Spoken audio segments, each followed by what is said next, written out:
gravitational force holding the galaxy together. But it's not simply holding it together horizontally, but it's being spun on an axis, like a gyroscope, like a top spinning on an axis.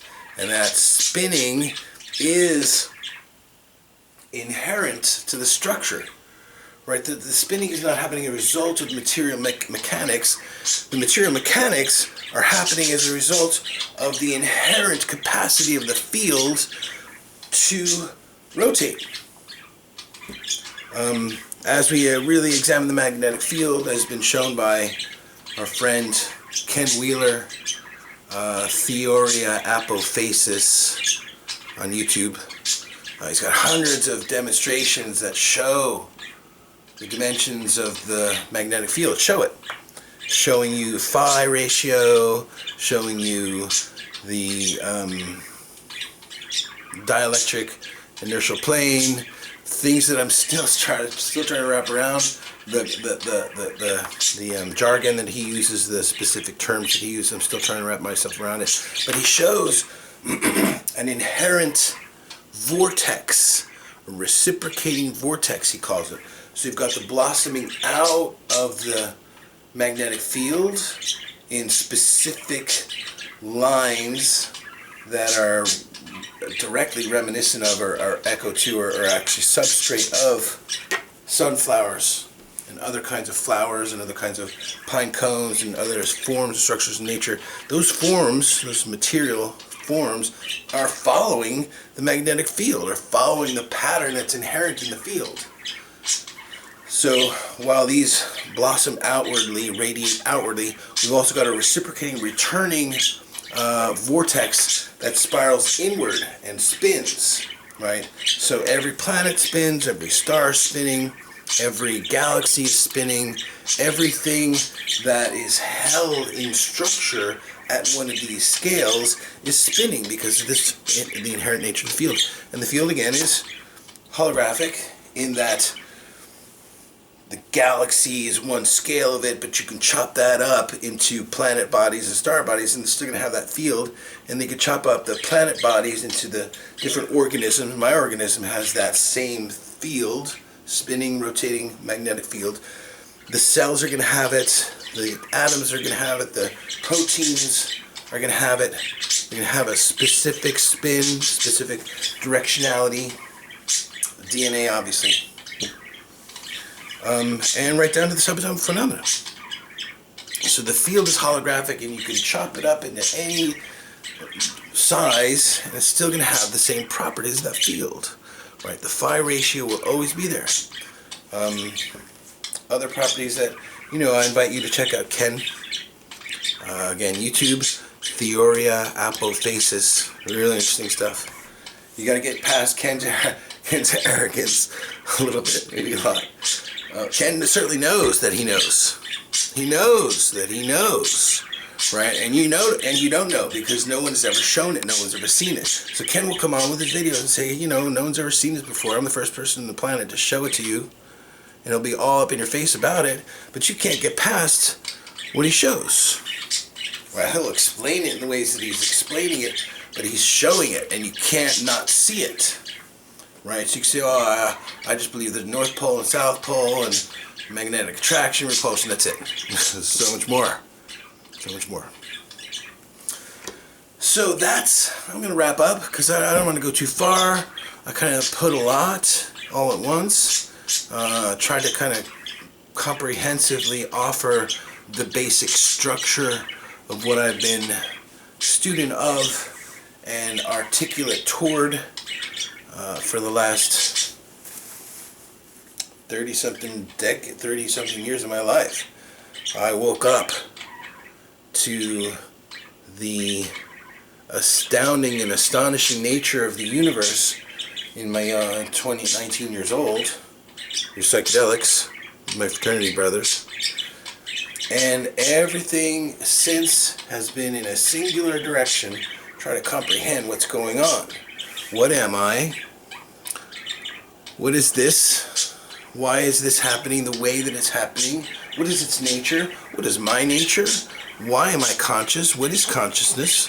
What is awareness? Does it end? Is there death? Is there meaning to all this? Right? So I've offered a little bit of a taste and hopefully some rudimentary structure on which to hang what I hope to articulate more of in the future.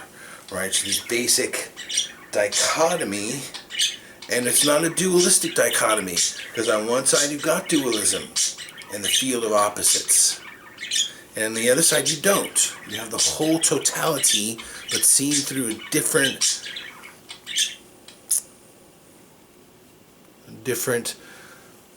vertical, horizontal. One more thing before I part politically. You know, I didn't want to go politically into this. I didn't want to go into politics right here today. But politics is a central part of every mature human being's life.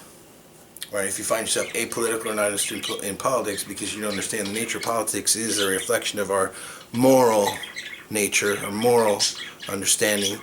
Who are we to each other? Right, so last thing I'll say, I'm not going to get into contemporary things that are happening right now on the clock, right, because it's that changes. By the time you see this, it may be some whole other political adventure going on. But what will not change very rapidly is this human tendency to divide into conservative and not conservative, called liberal. Right, and people typically tend to see these things, liberal and conservative, as left wing and right wing. Right, leftists are the hippie, communist, socialist, want to share everything, and the conservatives are the moral and religious and fiscally prudent, private property and get government off our back kind of a thing. That's the traditional modality. I say it's a misnomer. Right, in the same way that I've identified and clarified and articulated a dual and a non-dual frame of mind, vertical and horizontal, I see politics in a vertical fashion, or horizontal. People are horizontally oriented toward leverage and property and control and power, or people are vertically oriented toward ecology, sustainability, honor, integrity, certain kind of helplessness to see truth rather than I get to believe what I want to believe. Right? So we'll talk more about that in the future. Hopefully, the camera thing was I'm gonna say a success. I feel like I didn't stumble.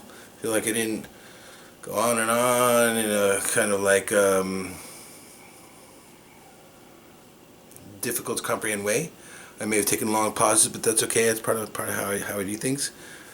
I don't say a lot of uhs and ums and repeating things that are superficial.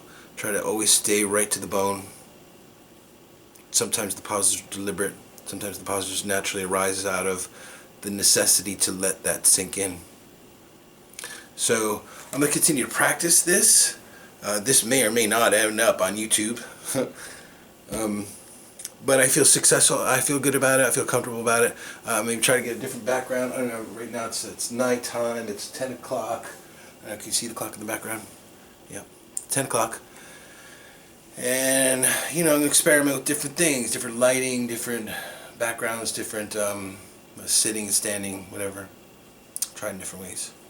So I really appreciate you coming along. I really appreciate you staying for the whole duration of this. Hopefully I've offered something, at least maybe many things, that you can chew on and taste and appreciate and be nourished by. I don't own any of it, right? Truth, truth, truth. Not my truth, my concept, my belief, my opinions, my theories. It's what it is. We all have a duty, essential moral responsibility to discover, uncover, embody, realize, and be. So with that, thank you again. Over and out.